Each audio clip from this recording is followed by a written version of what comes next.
रघुवंश की कथा दिलीप तृतीय खटवांग और उनकी पत्नी सुदक्षिणा के ऋषि वशिष्ठ के आश्रम में प्रवेश से प्रारंभ होती है। राजा दिलीप धनवान, गुणवान, बुद्धिमान और बलवान है, साथ ही धर्मपरायण भी। वे हर प्रकार से संपन्न हैं, परंतु कमी है तो संतान की। संतान प्राप्ति का आशीर्वाद पाने के लिए दिलीप को गोमाता नंदिनी की सेवा करने के लिए कहा जाता है। रोज की तरह नंदिनी जंगल में विचर रही है और दिलीप भी उसकी रखवाली के लिए साथ चलते हैं। इतने में एक सिंह नंदिनी को अपना भोजन बनाना चाहता है। दिलीप अपने आप को अर्पित कर सिंह से प्रार्थना करते हैं कि उन्हें वह अपना आहार बनाए। सिंह प्रार्थना स्वीकार कर लेता है और उन्हें मारने के लिए झपटता है। इस छलांग के साथ ही सिंह ओझल हो जाता है।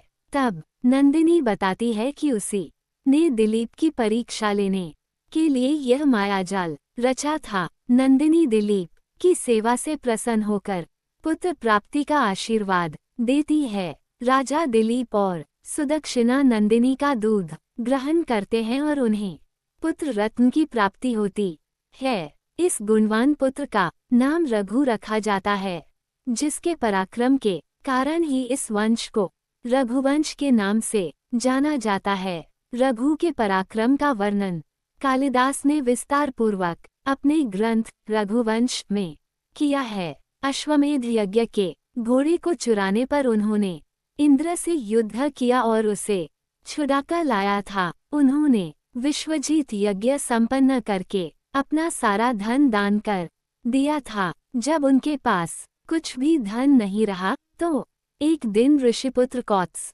ने आकर उनसे 14 करोड़ स्वर्ण मुद्राएं मांगी ताकि वे अपनी गुरु दक्षिणा दे सकें। रघु ने इस ब्राह्मण को संतुष्ट करने के लिए कुबेर पर चढ़ाई करने का मन बनाया। ये सूचना पाकर कुबेर घबराया और खुद ही उनका कोष भर दिया। रघु ने सारा कोष ब्राह्मण के हवाले कर दिया, परंतु उस ब्राह्मण पुत्र ने केवल 14 करोड़ मुद्राएं ही स्वीकारी। रघु के पुत्र अज भी बड़े पराक्रमी हुए। उन्होंने विदर्भ की राजकुमारी इंदुमती के स्वयंवर में जाकर उन्हें अपनी पत्नी बनाया। कालिदास ने इस स्वयंवर का सुंदर वर्णन रघुवंश में किया है। रघु ने अज का राजकौशल देखकर अपना सिंहासन उन्हें सौंप दिया और वानप्रस्थ ले लिया। रघु की तरह अज भी एक कुशल राजा बने। वे अपनी पत्नी इंदुमती से बहुत प्रेम करते थे। एक बार नारद जी प्रसन्नचित्त अपनी वीणा लिए आकाश में विचर रहे थे।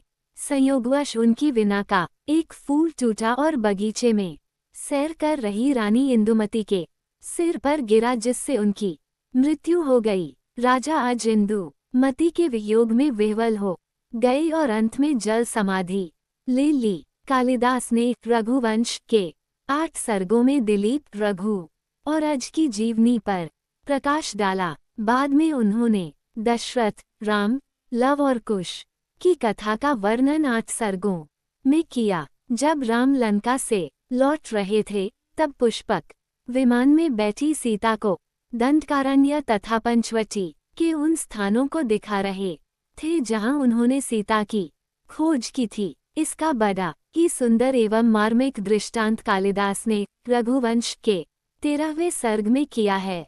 इस सर्ग से पता चलता है कि कालिदास की भौगोलिक जानकारी कितनी गहन थी।